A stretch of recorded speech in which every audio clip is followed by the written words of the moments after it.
Good morning students.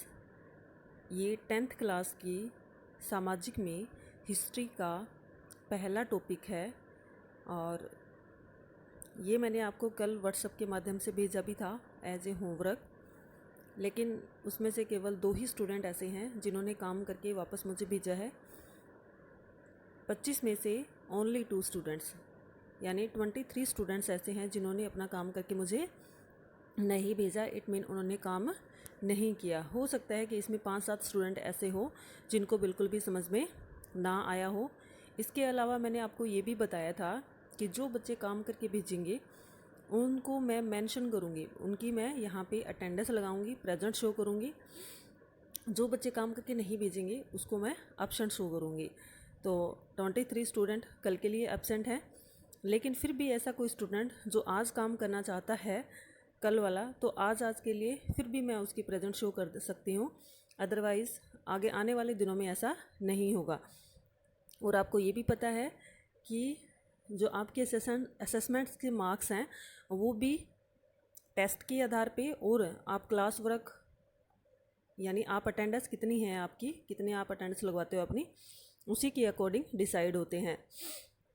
तो आज हम ये अभ्यास के प्रश्न है जो कल मैंने भेजे थे उन्हीं को दोबारा मैं करवा रही हूँ, ताकि जिन बच्चों को समझ में ना आया हो वो उनको कर ले। और इसके अलावा मैंने ये भी लिखा था कि केवल वही लाइनें लिखें जो मैंने पेंसिल से अंडरलाइन की हैं। तो ये उन बच्चों के लिए है जो बच्चे ज़्यादा बड़ा क्वेश्चन नहीं कर सकते हैं। वो बच्चे इंटेलिजेंट जो इन क्वेश्चनों को पूरा कर सकते हैं तो वो पूरा ही करेंगे, वो 20 में से उनको काटेंगे नहीं। तो आज अभी हम स्टार्ट करते हैं फर्स्ट क्वेश्चन से। ये हमारे अभ्यास का फर्स्ट क्वेश्चन है। ये है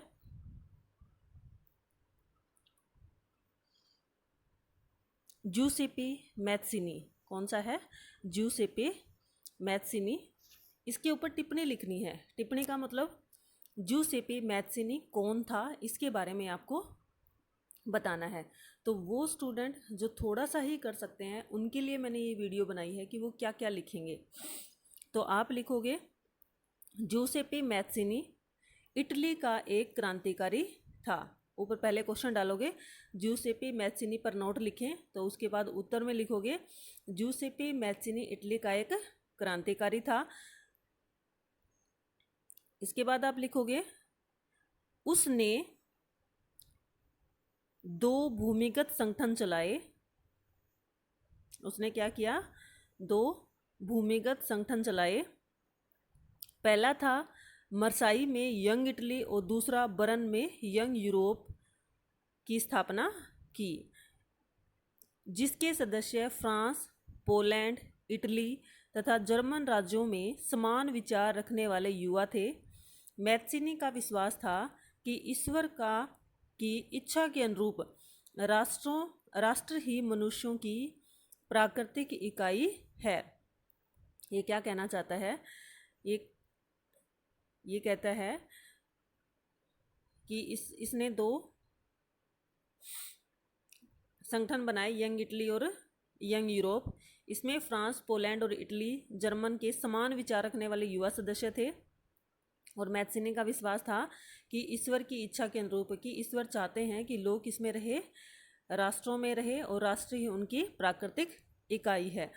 और अगर आपको लगता है कि लास्ट वाली लाइन भी टफ है तो आप इसको भी काट सकते हैं।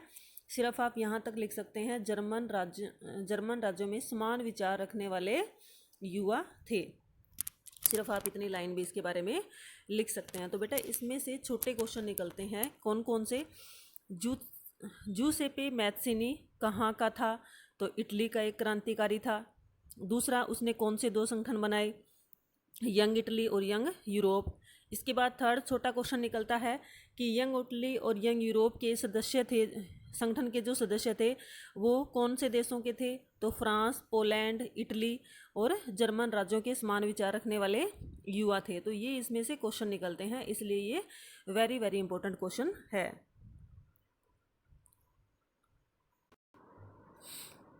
दूसरा क्वेश्चन था हमारा, फ्रांसीसी लोगों के बीच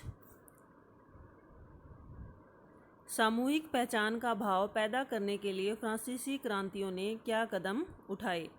फ्रांस की क्रांति हमने 9th में पढ़ी थी, इस लेसन में भी फ्रांस की क्रांति का जिक्र होता है। तो फ्रांसीसी क्रांति जब हुई तो लोगों के बीच सामूहिक भावना, हम कहते हैं ना हमारा देश हमारा गांव, तो ये क्या है, सामूहिक पहचान है, सामूहिक भावना है ये। तो कहते हैं ये भाव है वो किस प्रकार पैदा हुए। तो फर्स्ट हम क्या लिखेंगे, उन्होंने पैतृक भूमि और नागरिक जैसे विचारों के एक संयुक्त समुदाय के विचार पर बल दिया, जिसे एक संविधान के अंतर्गत समान अधिकार प्राप्त थे। हम कहते हैं ना कि ये हमारी भारत माता है, ये हमारी मातृभूमि है, तो ये क्या करते हैं, संयुक्त भाव हमारे पैदा करते हैं, संयुक्त समुदाय के विचार पैदा करते हैं। तो ये भी लाइन अगर आपको टफ लगती है तो आप कट कर सकते हो, आप सिर्फ इतना लिख सकते हो, संविधान के अंतर्गत समान अधिकार प्राप्त थे, जिसके कारण इनके बीच में सामूहिक पहचान का भाव पैदा हुआ। दूसरा बिल्कुल इजी सा है, पहले के राष्ट्र ध्वज के स्थान पर एक नया झंडा तिरंगा चुना गया। तीसरा, स्टेट जनरल का चुनाव सक्रिय सदस्यों के समूह द्वारा किया जाने लगा।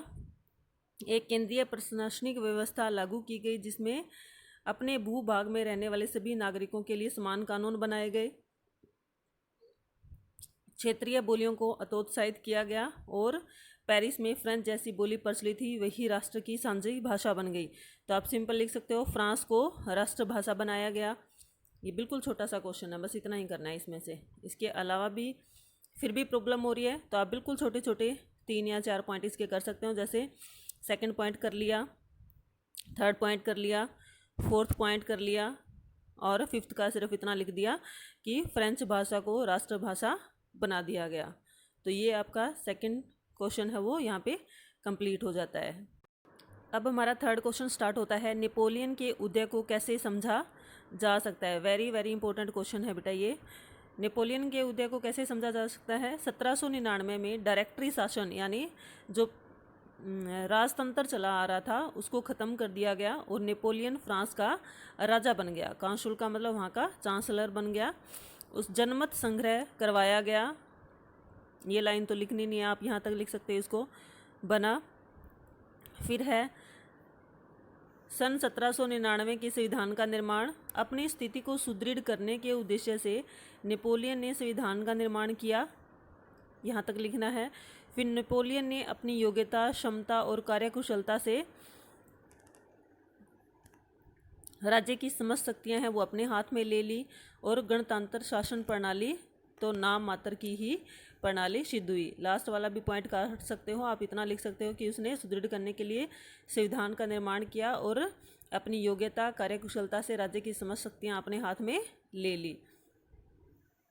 इसके बाद है शासन के सुधार, और उसने क्या किया, युद्धों से मुक्त होकर नेपोलियन अपने देश की आंतरिक शासन व्यवस्था की ओर उसने ध्यान दिया। उसने देश, आगे इसी लाइन इसमें आ जाएंगे, हम नीचे ब्रैकेट में लिखा है, उसने देश में ऐसा सुदृढ़ सुव्यवस्थित शासन स्थापित करने का प्रयत्न किया जिसमें जनता सुखी एवं सुरक्षित अनुभव कर सके। इसमें लगन, परिश्रम, ईमानदारी से शासन व्यवस्था का पुनर्गठन किया गया। यानी उसने क्या किया, शासन में सुधार करने के लिए पहले तो देश की आंतरिक शांति स्थापित की, उसके बाद देश को सुदृढ़ किया यानी मजबूत किया ताकि उनकी जनता है वो सुखी रह सके। अभी हम नेक्स्ट करते हैं अपना। इसके बाद और आर्थिक सुधार क्या किया नेपोलियन ने। आर्थिक सुधार में क्रांति के समय फ्रांस की आर्थिक स्थिति थी वो बहुत ही खराब हो गई थी। अतः नेपोलियन ने देश की आर्थिक स्थिति को सुधारने के लिए फिजूल खर्चों पर रोक लगाई और बैंक ऑफ फ्रांस की स्थापना की। तो यहाँ पे एक छोटा क्वेश्चन निकलता है कि बैंक ऑफ फ्रांस की स्थापना है वो किसने की, तो किसने की, नेपोलियन ने बैंक ऑफ फ्रांस की। फिर नेपोलियन सम्राट बना 1804 में।